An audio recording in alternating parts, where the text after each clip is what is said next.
अगर आपने गुलाब के पौधे लगाए हैं और उसमें फूल नहीं आते हैं या प्लांट बार बार खराब हो जाते हैं, इसके लिए आज मैं कुछ ऐसी टिप्स दूंगी जिससे आपके गुलाब के पौधे हमेशा फूलों से भरे रहेंगे और किसी भी मौसम में खराब भी नहीं होंगे। कितना भी आप खाद पानी समय से देते रहें, लेकिन गुलाब के पौधों में अगर आप समय समय पर ये जरूरी काम नहीं करते हैं तो गुलाब में फूल नहीं आएंगे या फिर कम आएंगे और साइज भी छोटा रहेगा।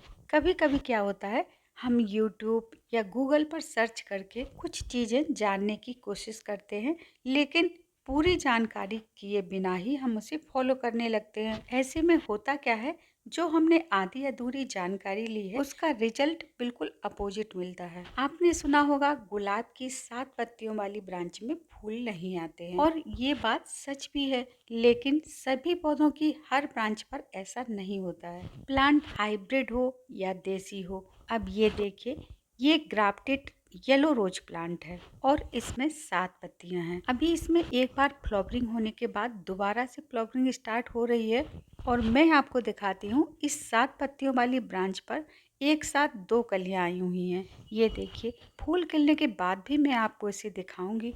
इस प्लांट की ज़्यादातर ब्रांच पर 7 पत्तियां हैं। अब 7 पत्तियों वाली ब्रांच पर फूल नहीं आते हैं, ये जानकर हम ऐसी ब्रांचेज को कट कर देते हैं। ऐसे में जो भर भर के फूल देने वाली हेल्दी ब्रांच है उसे भी हम काट कर फेंक देते हैं। फरवरी मार्च में प्लांट पर बहुत सारी नई नई सूट्स आने लगते हैं। इस समय अगर प्लांट को अच्छा पोषण मिलता है तो इनमें 7 पत्तियां आने लगती हैं। एक और आपको प्लांट दिखाती हूँ। ये देखिए, इसकी पत्तियां कितनी ज़्यादा शाइनी हैं और इसमें भी 7 पत्तियां हैं। इस ब्रांच पर भी आप देख सकते हैं कली आई हुई है। अब सवाल आता है कि 7 पत्तियों वाली ऐसी कौन सी ब्रांचेस होती हैं जिन पर फूल नहीं आते हैं और जो हमें जल्दी से जल्दी काट देना चाहिए।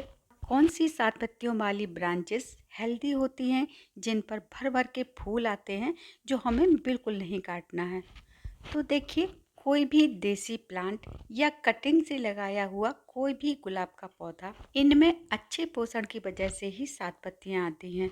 तो ऐसे पौधों की शाखाओं को हमें फूल आने के बाद हल्का सा ट्रिम करना है या फिर कटिंग के समय हार्ड या सॉफ्ट प्रूनिंग करनी है। ब्रांच को पूरा कट नहीं करना है, क्योंकि ऐसी हेल्दी ब्रांचेस को अगर हम बार बार काटते रहेंगे तो प्लांट पर फूल नहीं आएंगे। दूसरी तरफ ऐसी ब्रांचेस जिन्हें हम सकर्स भी कहते हैं, ये अगर प्लांट पर ज्यादा समय तक रहती हैं तो पूरे प्लांट को खराब कर सकती हैं। अब ये कौन सी ब्रांचेस हैं, तो देखिए, जो ग्राफ्टेड प्लांट हैं और ग्राफ्टिंग पोर्शन के नीचे से जो ब्रांचेस आती हैं वो सकर ब्रांच कहलाती हैं। इनकी पत्तियों का कलर बिल्कुल ग्रीन रहता है, बहुत तेजी से इनकी ग्रोथ होती है और फूल इनमें बिल्कुल नहीं आते हैं। ये पूरे प्लांट का पोषण खींचती रहती हैं। तो ऐसी ब्रांचेस को जितना जल्दी हो सके हमें काट देना है।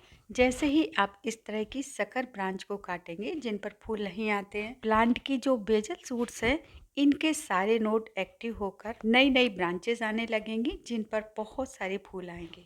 कटिंग को ही लेकर एक दूसरा पॉइंट आता है।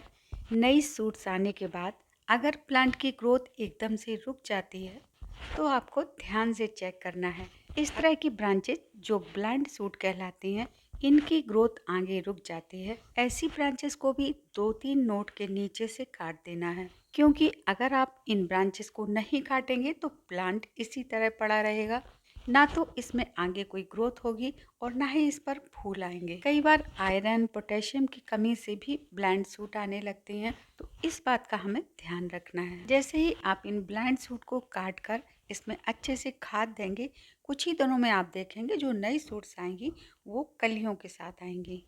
तीसरा पॉइंट आता है कि एक बार फूल खिलने के बाद 15-20 दिन बाद भी अगर प्लांट पर दोबारा से कलियां और फूल नहीं आ रहे हैं, तब हमें क्या करना है, जितने भी पुराने फूल हैं उन सभी की डेड हेडिंग कर देनी है, यानी फूल को एक नोट नीचे से काटना है।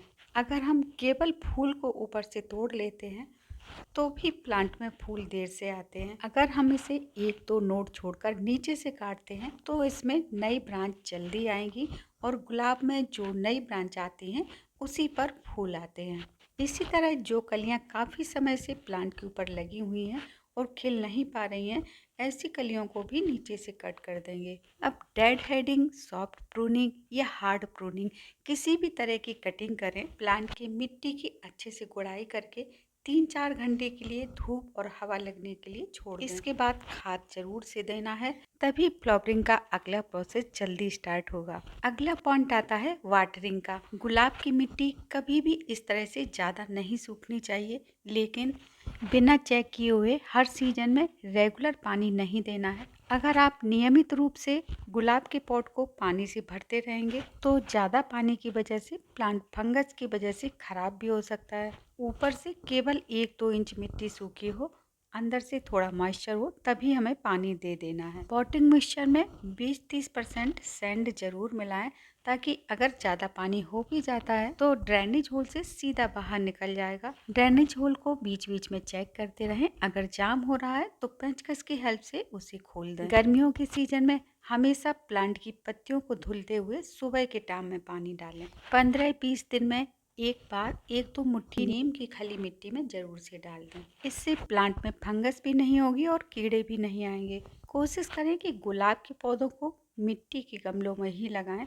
क्ले पॉट में एयरेशन की वजह से प्लांट कम खराब होते हैं। अब गर्मी का सीजन आ रहा है तो जैसे ही टेम्परेचर 40 के लगभग जाता है, पौधों के ऊपर नेट लगा दें या फिर ऐसी जगह पर शिफ्ट करें जहां पर केवल 3 से 4 घंटे की धूप मिलती रहे। मई जून की तेज गर्मी में ज़्यादा हीट की वजह से भी प्लांट खराब हो जाते हैं।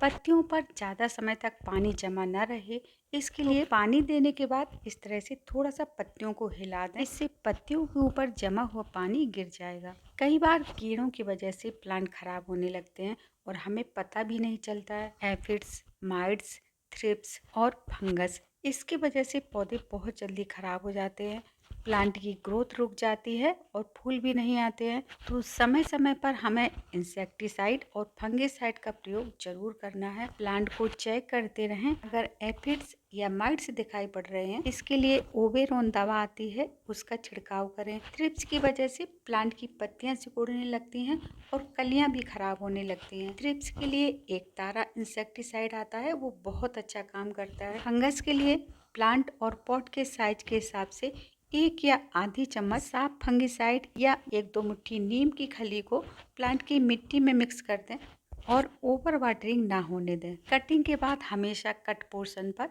फंगिसाइड में थोड़ा सा पानी ऐड करके एक पेस्ट बनाकर जरूर लगा दें। इंसेक्टिसाइड का प्रयोग कब और कैसे करना है, इसका डिटेल वीडियो आपको चैनल पर मिल जाएगा।